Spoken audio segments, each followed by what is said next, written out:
took 5 episodes for RuPaul's Drag Race to finally get good. Oh, hey! Hi, it's me, Wilma Fingerdoo, with the Fingerdoo review of RuPaul's Drag Race Season 13, Episode 5, if you can believe it. And before we get started, I just want to thank this week's Tipperdoos, Peter Borgeson, Aldona Kazkowski. I'm hoping that I've said that right. A lot of consonants in your last name, no offense. I also want to thank Susan Nikolai and Tim Eller. I couldn't do my show without your support, so thank you so much for it. And if you'd like to be a Tipperdoo, the link is down below in the description box. Okay, Jorge, drink me. Oh, look. A nice classic cocktail with an umbrella. Just can't be bothered. Is that? Oh, we've run out. I'll have to see if we can get any on Amazon. I'm just saying. Ah, I love me a skinny biatch. For those of you who don't know, Diet Coke and vodka. Plain and simple. Oop, I almost killed somebody. All right, so let's get to it. We started this week's episode off by saying goodbye to Kimora Hall, and can I just take a minute to say how fabulous Denali was last week. She took the tragedy of 2 Chicago queens and friends having to lip sync against each other and turned it into a love letter to the drag community of Chicago. Here's the link to her YouTube video of her, Kimora Hall, and a Kiki of queens lip syncing to Crystal Waters' 100% Pure Love. It's stunning, it's beautiful, and it features 3 of my favorite Chicago queens, Darby Lynn Cartwright, Auntie Chan, I don't know why I have to say Auntie Chan, and Alexis P. Bevels of IMHO. Oh, if you haven't seen this video yet, check it out because you will be stunned. Seriously. Drag Race alums Dita Ritz is in it, the Vixen, Detox, and a bearded and very sexy Layla McQueen was featured. It's a must-see. Okay, now back to the workroom. Denali was getting all up in her head about the other queens seeing her as a bottom bitch, but I have to say, I don't think there's one queen in that workroom who isn't afraid of Denali now, except for that first lip sync in Skates. She's shown these queens she's a lip sync assassin. Own it! Candy Muse was still going on about how she thought Elliott should have been in the bottom, which, as I said, was more about Elliott calling her out last week than Elliott underperforming in the challenge. Not that Elliott cared one way or the other because, well, Candy's not a judge and her opinion doesn't matter. But just try and tell Candy that, I'm just saying. This must have been the week for Candy to win friends and influence people because she went on and on about how hard it was being in the top 2 and not winning. Okay, Karen, I guess that struggle is real. And because her mouth was open and words were falling out of it, Candy added how, with 2 wins to her name, Simone was her biggest competition. Well, it must have been an age thing because just as I was getting tired of listening to Candy, Miss Tamisha Iman shut her down hard. She told Candy that Simone wasn't her biggest competition because she hasn't seen what the rest of the room has to offer yet, and then told Candy to bring it down a bit. Candy loved that. Well, I just want to go on record first of all to say I don't know Candy, but I will bet you that's not the first, 10th, or 100th time Candy's been told that, and from the looks on her face, she likes it less and less each time she hears it. I'm so serious. The more those 2 queens went back and forth, the angrier Candy got. But one thing we know for sure, Elliott was loving it. As the queens de-dragged, you could see that this wasn't the last we'd be hearing about this. I'm so serious. Certainly not from Candy, because Miss Tamisha just made her list. Her and Elliott. And whoever else contradicts Candy this week, I'm so serious. The next day in the workroom, Lala was being all cute about how her blinking eyes were suddenly going to miss queens, or some such thing. I really didn't follow it because she distracted me with her charm. And before anyone else could say anything to anyone, there was Ru with this week's mini challenge, Baby Got Back. The queens had to get into quick baby drag, which was my drag queen name in preschool. And once they were all powdered and diapered, they had to dance it out, and the most bouncing and misbehaving baby would be the babe of the ball. Well, Candy went first, and I have to say, she looked adorable, but she must have gone method because she threw herself on the floor and threw a tantrum. So Tuesday, Simone and Joey were next, but Simone looked like a teen mom, not a baby. And Joey just looked hot. I think it was the diaper. Elliott stole a page out of Candy's playbook and threw a tantrum as well, or she just humped the stage. It was hard to tell with all that swaddling. Great minds must have thought alike because both Olivia and Utica rocked it out in rompers and bonnets. I loved Rosé's costume. Best use of a blow-up doll ever. Personally, I thought it looked like little Pound Cake, who probably would be old enough to be a teen mom by now. Alaska must be proud. I have no idea what Tina Burner was wearing, but something tells me neither did she. At least Gottmik looked like a baby. I'm not sure what was going on with Miss Lala, but I was anything but mad at it. It was like male stripper baby drag, and it was hot. There is nothing I don't like about Miss Lala. She looks like she takes good care of herself, her skin couldn't be more delicious, and I thought the way that diaper was flopping around, she was going to flash us her teething ring. But she didn't. Miss Tanisha gave us precious Princess the House Down, while Denali got contorted in her onesie. And once the bouncing babies all had a much-needed nap, Ru announced that the baby with the most back was Lala Reed. And then it was Maxi Challenge time.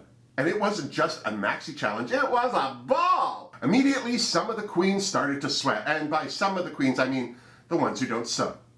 Idiots. The theme of the ball was bags, and the queens had to present 3 looks. Round 1 was mixed bag. The queens had to create a look that had the word bag in its description. So this didn't limit them to handbags, is what Ru was trying to say. Round 2 was money bags. The queens had to present a look that told the judges that they earn everything, opulence. And the final round was bag ball elegance. The queens had to create, yes, I said create, a look made entirely out of bags. Well, immediately Simone looked like she was going to throw up. She doesn't sew. She pays Gigi Good to make her outfits, from what I understand. And I don't have a problem with that. Hell, I sew for other drag queens, but if I had money, I'd pay to have my outfits made too. But I'd still design them. And that's why I love a ball. We get to see if these queens have taste or not by seeing what they pull together when they don't have others to do it for them. And something told me we were going to see an eyeful this week. I'm so serious. Well, regardless of confidence, the queens couldn't create nothing from nothing, so it was an instant mad grab for bags, bags, bags, darling. There was no time for the queens to think color story or fabric. They just grabbed at whatever was grabbable. And then the queens got down to work. Despite her opinion on how the other girls laid claims to items that she had her eye on, Candy was going to make a silk purse out of a bunch of backpacks. And then she's going to dress up like a hoe. Easy is the word I would use. I don't like to say hoe. Just said it twice. I have to say, I loved finding out that Rosé refers to Candy, Simone, and Lala as the Bald Brigade. What a cow. But she was right when she told Elliot that none of them could sew, so she wasn't worried about them. The queens Rosé did worry about were Tina and Tamisha, because they could sew. How lovely is Utica going up to Miss Lala and offering to help her with her sewing machine? Although, truth be told, Lala would have been more grateful if Utica had just sewn the whole look for her, because the minute Utica walked away, Lala broke her machine. Bless. Gottmik also took a moment to help Simone figure a few things out, but as good as Gottmik's suggestions were, poor Simone was just so overwhelmed by it all that she still felt lost. And then Candy asked Lala about her drag relationship with Tamisha. See, Candy's good for some things, and I, for one, am grateful that she did. One of the first things I heard about with regards to season 13 was that a drag mother and drag daughter were going to be competing, and yet, since the winners and the pork choppers united, there's not been a word shared between these two queens. Well, Lala and Tamisha both agreed that Tamisha had put Lala in drag for the first time, but she was in no way her drag mother. That was some other queen's honor. Good to know. While that was going on, it became clear that Lala had given up the sewing machine and had started hot gluing little paper bags together to create an outfit, but very quickly she realized she didn't have enough bags. Personally, I would have cut the bags along the sides to separate the fronts from the back. No, wait, that's a lie. I would never hot glue paper bags together. Candy was very proud of her book bag skirt until Tina said she looked like Dora the Explorer. Watch out, Tina, you'll make her list. Olivia asked the room if any of them had been to a ball before. Of course, they've all heard of them, but the only queen who seems to have attended one was Tamisha. So she took the opportunity to educate the children by holding an impromptu ball with the queens and ended it all in a very graceful death descent, which is a slow death drop. And still more than I could do. That's when RuPaul showed up to check on the Queen's progress. Of course, with social distancing and such, instead of Ru going around and chatting, the Queen chatted with her in twos at an empty work table. First up was Candy and Simone. Candy seemed to have a plan that Ru was okay with, or just didn't care about, so he focused on Simone and her inner saboteur and how she was going to get herself through this challenge. Simone admitted that she couldn't sew, but she has other skills and talents, and she was going to focus on those and make it work. And then Ru went on a tangent about not listening to the voice inside your head and focusing on what you know to be your truth. And to drive home her point, she asked Candy, who clearly wasn't listening, what she thought about all that. She seemed fine until Ru laughed like a big old donkey right in her face. Guess who just made the list?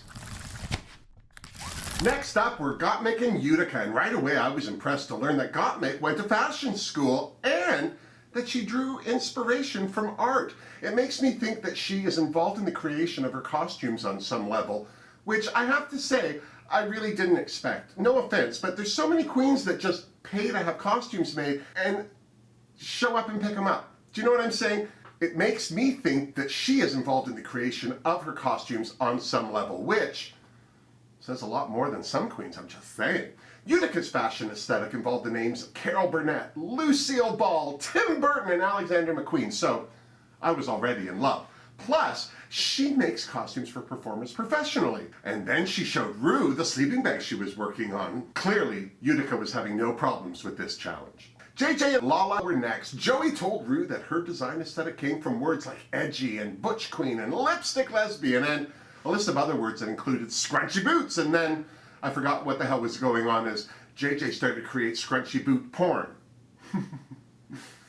I know I was all like, yeah, you play with that scrunchy boot. Go ahead. Lala said her influences were Beyonce, Grace Jones, and the pageant girls of Atlanta, which Ru admitted was the epicenter of drag, especially when she was there. But at the end of the day, Lala promised to give Ru the Lala re-experience. Personally, I think she should be disqualified for bribing a judge. I want the Lala re-experience. Clearly, Denali, Rose, Olivia, Tina, nor Elliot had anything interesting to say, so Ru decided to drop an added task to the Queen's workload. They had to take the tabby long wallet bag and create a fashion moment with the Coach accessories to go along with their money bags look. I have to say, this was a great product placement moment, but at $275 American in the middle of the worst unemployment levels ever? I thought this was just a touch insensitive.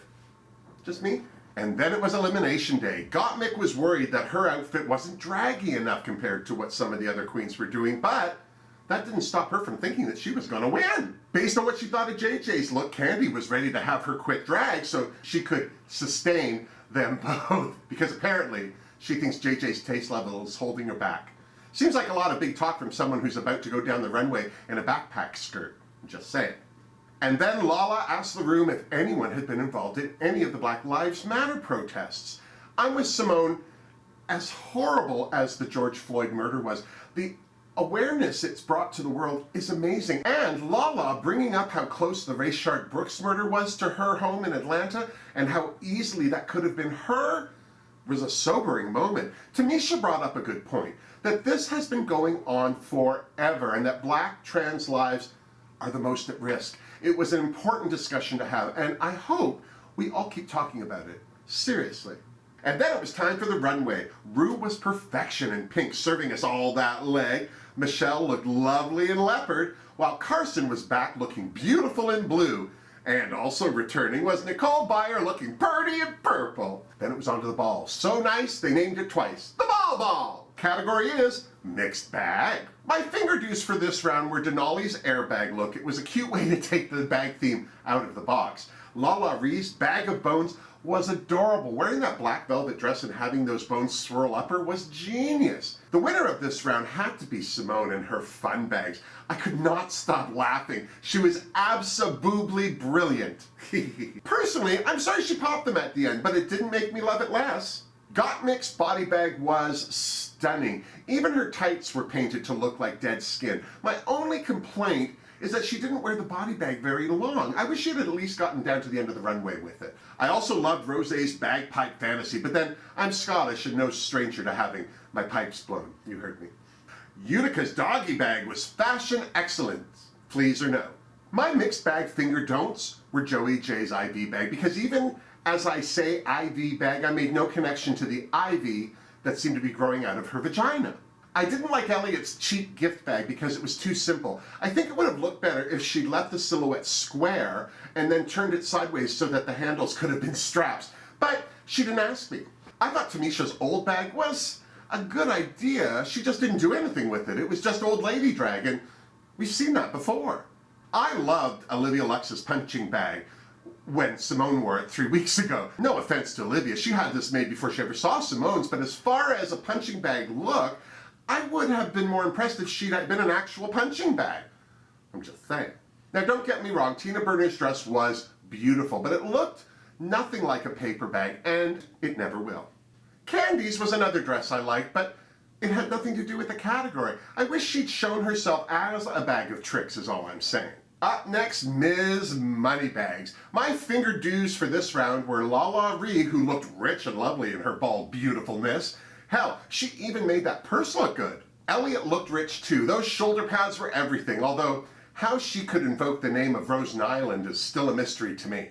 Tamisha looked good too. She wasn't my fave, but she wasn't my worst. I love Simone's Moneybags look, but I wish her collar hadn't fought that wig so much. If she'd worn a different colored wig, it would have stuck out a bit more. But I wasn't mad at it. The fact that Olivia Lux lined her capelet in the same silk as her tie made this look a winner for me. And then Gottmik hit the runway and was the clear winner of this category. Her deconstructed suit made everyone look penniless, no offense. Yes, I hated the ruffled tulle along the seam, but it totally worked with this look. And maybe if the hair had been in a bun as opposed to a ponytail, but this outfit made all her choices look right. I loved Rosé's outfit, but that's because I'm a big Bette Midler fan and a fan of big business, and nothing said Moneybags more than that movie. It was literally about money. I love Tina's runway, but then I'm a whore for a houndstooth. But the thing I liked most about this outfit was that it wasn't red, or yellow, or a combination of the two. My finger don'ts for this round, well, I hated the fact that I didn't like Denali's look because I could see where she was going with it. The problem was, she didn't look rich. I also wasn't impressed with JJ's look. First off, she didn't look rich. That Coach bag didn't go with anything, and what was with the binary on it? You know, Little Miss Program Writer wrote something. The only thing about Miss Candy's runway that said money was her wig and whatever that was that she was holding in her hand. Short of that, I wasn't impressed. I didn't hate Utica's look, but I didn't love it. It looked busy, not rich, I'm sorry to say. On a side note, who else thought these Coach bags looked awkward? Can you imagine carrying that around with stuff in it? Seriously. The last category, which was now called 100% bag drag, was next. Denali's Sugar Skull inspired outfit was gorgeous and looked the least like the bag she used, which is why it kicked off my list of Fingerdoos for this round. I was super impressed that Elliot made her outfit 3 pieces and a bag? She's right, I would never have guessed that it had been a beanbag, seriously. Simone's minimalist approach to her 2-piece is probably what saved it from being a finger don't. As it was, it looked cute, and she looked cute in it. I didn't want to like Olivia's outfit because it looked too cosplay for me, but the more I looked at it, the more I liked it. She put a lot of work into it, and it showed. I couldn't get over how beautiful Gottmik's runway was. I wasn't expecting much after Rue's visit, but not only was this look stunning, but it totally belonged with her other 2 looks. They could have all been in the same collection, which shows Gottmik's fairly involved with the creation of her drag. I was impressed. I also like Rosé's runway. Cutting those silver bags in half was genius, but I would like to know if she made the silver bathing suit bottom too. I hate to admit it, but I also love Tina's runway. That red was gorgeous, and the yellow wig and suspenders were just enough. But the best part of this look was her eyebrows. She didn't have any. No offense, but I hate the way she draws her eyebrows on. Anyone else? Utica's sleeping bag hoodie coat dress was my fave of the evening. There was nothing about that look that said it was ever anything else other than this vision of couture. After what Candy said about Joey J's runway, I wasn't expecting it to look that good on her, but The longer she was in it, the more I could see what was wrong with it. The structure completely hid her figure. Plus, it looked like she was holding it up with her armpits, so it was the first of my finger don'ts. Second was Lala Ree, bless. From the neck up, she looked stunning. That pink purse on her head was fabulous, but there was not a doubt in anyone's mind that this look was going to land her in the bottom. I hated Tamisha's outfit so much, and it killed me that I did. It was just too busy, and I found it confusing. I also wasn't a fan of Candy's runway, so much so I wish she had looked like Dora the Explorer because it would have been an improvement, no offense. Don't get me wrong, I thought Candy looked super cute, but that outfit ate up her shape. When the balls had stopped bouncing, Ru announced that Denali, Elliot, Simone, Olivia, Tina, and Candy were all safe. So they frigged off to the Untucked lounge. Olivia was disappointed not to get a chance to get a critique with the judges again, while Simone was beyond thankful that her lack of sewing skills didn't land her in the bottom. As the queens untucked, it was clear that they all thought their outfits were better than safe. Olivia pointed out that her being safe was a missed opportunity for that FaceTime with the judges to show them more of her personality and wit. Who else was shocked that Candy thought she'd done better? I don't agree. I think safe was exactly what she deserved. Short of that first outfit, she wore two bare midriff bra top outfits that weren't all that flattering on her. Well, somebody had to say it. As far as the queens who were still on stage, the safe queens all agreed that they were surprised at how unimpressive Tamisha's outfit was for someone who's been sewing as long as she has. They weren't the only ones. And then Olivia opened Pandora's box. Because none of them were getting critiqued, she asked if anyone had any critiques for the safe queens they'd like to share. What was she thinking? Who else was shocked that Candy went for Elliot right away? I thought it was ironic that she told Elliot that she needs more self-awareness and to learn how to read a room. I would say that Candy's saying that from experience, but then she hasn't learned to do those things either. Something Elliot has going for her, though, is her lack of fear where Candy is concerned and a natural ability to clap back at her. Now that's self-awareness. Back on the main stage, the judges critiqued the top and bottom queens. Joey got a fairly good critique from Michelle, who pointed out in the nicest way possible that sewing wasn't her forte, but she enjoyed that Joey wore a wig or two. Carson, on the other hand, went off on a poison ivy tangent that was all in his mind because the category was to have the word bag in the name of your look. So poison ivy wasn't it. It was ivy bag. I don't know why, but Carson's ignorance and the way he bulldozed Joey with this misconception just angered me. I was also bothered by Carson's critique of Lala's bag of bones. Wanting those bones flying out of her bag in a pattern was ignorant. I don't know why Carson bothered me so much this week. He's usually much more astute than this, but one thing was true. Everyone hated Lala's bag drag, but none more than Lala herself, bless. Michelle had issues with Tamisha's old bag look being more about the character than the outfit. Nicole wished Tamisha's money bags look had been more over the top and drag than real life, and Carson thought her bag drag was too busy. But the piece of critique that took the whole thing home for Tamisha, I'm sure, was Michelle commenting about her makeup not being blended enough. Well, she's not wrong. Everyone loved Gottmik's looks, but they all gagged over her black and glittered pinstripe suit. And why shouldn't they? It was stunning. Rosé was another fave of the judges, from her over-the-top nod to her Scottish roots to the subdued perfection of her homage to Bette Midler's Big Business to her silver ball cocktail dress. There was very little the judges had to actually critique. Last but not least was Michelle admitting to Utica that she was wrong about her sense of style being campy. Everyone agreed that her looks this week were elevated and that sleeping bag number was pure fashion. And with that, the tops and the bottoms frigged off to the Untucked lounge. Right away, the safe girls wanted to tea, but cut the critiqued queens off by guessing who did well and who was in trouble. And then they all formed a healing circle and sang Kumbaya. No, they didn't. It all started with Tamisha. Now, I want to go on record as saying Tamisha is a pageant queen. She's trained pageant queens. There's a cutthroat quality that walks hand in hand with pageant queens. We've seen this attitude at times in other pageant queens like Alyssa, Coco, Trinity, getting into their competition's head and planting seeds of doubt. I would also like to point out that Tamisha is 50 at least, over twice the age of most of these queens. So when she started to tell her tale of being critiqued by the judges with I don't care for some of you, she knew exactly what she was doing and who she was doing it to. And Candy didn't disappoint. She took the bait. Hook, line, and sinker. She started off with the classic, "Are you talking to me?"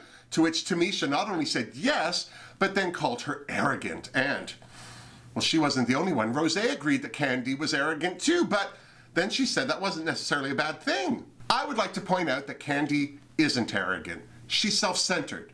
Sure, Candy calls it confidence, but the difference between confidence and arrogance is maturity, and as a 26-year-old, Candy seems to have a lot more maturing to do. But none of this or Candy's explosive personality are news. Hell, I know better than to pick a fight with Candy, and so the hell does Tamisha. In the category of not letting things go, Candy went down the line and asked who thought she was arrogant. The only one who said yes was Elliot, but then she was already on Candy's list. I thought it was hilarious that Candy said, "If you see me being arrogant, call it out."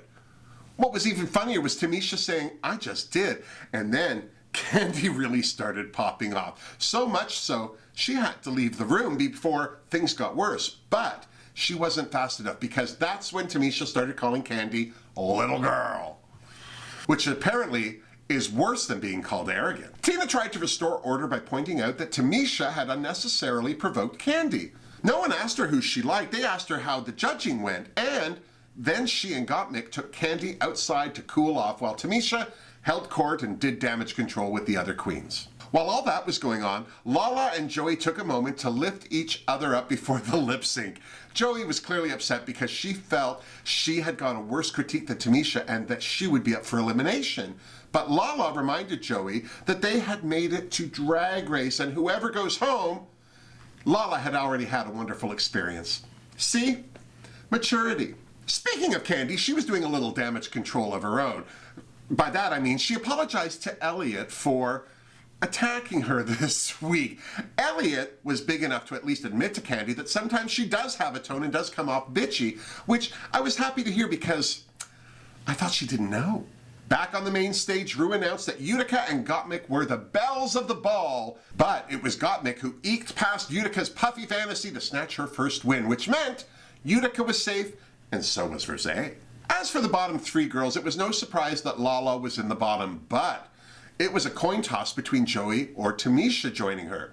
Unfortunately, it was Joey. This was an epic lip sync to Iggy Azalea's Fancy, because both these queens can dance and they took no time to prove it. Lala's moves had her dropping bags all over that runway, and I don't mean in a sexy way, although it was getting closer and closer to sexy as Lala became more and more exposed. One of Joey's moves was to throw money in the air, and without missing a beat, Lala started picking it up, and unfortunately for Joey, I think that was when Lala won that lip sync. At least I thought so. So did Ru, because she wasted no time in telling Lala to Shantae, and sadly, Joey J to sashay away. Well, pooh. Now who are we going to lust after? Well, that was a lot to take in. What do you think? Should Lala have sashayed? What about Tamisha? Should she have been up for elimination? Will she land in the bottom again? What about Candy? Is her drama keeping her from focusing on why she's there? All we can do is tune into RuPaul's Drag Race Season 13 next week, and when you're done, you come on back and you see me so you and I can compare notes. Now, before you go, please make sure to like this video if you did, and hit that subscribe button if you haven't already. And I just want to say thank you to the over 1,000 people who have since Christmas subscribed to my channel. Seriously, I couldn't be more humbled, more pleased, and just, I love you all. Thank you very much. And until next week, miss me! Mwah! Seriously, Jorge. It's such drama this week. Finally, we waited how long? 4 episodes before season 13 got good. Drag Race UK right out of the gate. Drama. Oh, not that drama's a good thing, but it's better than just sitting there watching drag queens put makeup on, I'm just saying. Well, maybe that's because I'm sick and tired of watching myself do it. Oh, holding up pretty good, I'm just saying. At least there weren't any sirens this week. I don't know if these gloves were a good idea. I have to keep taking them off to use my phone. They're cute, right? I wonder how soon we're going to see Utica's sleeping bag hoodie coat dress out on the runways of Paris and Milan. At least Alaska. I think that they would do well in Alaska. Iceland.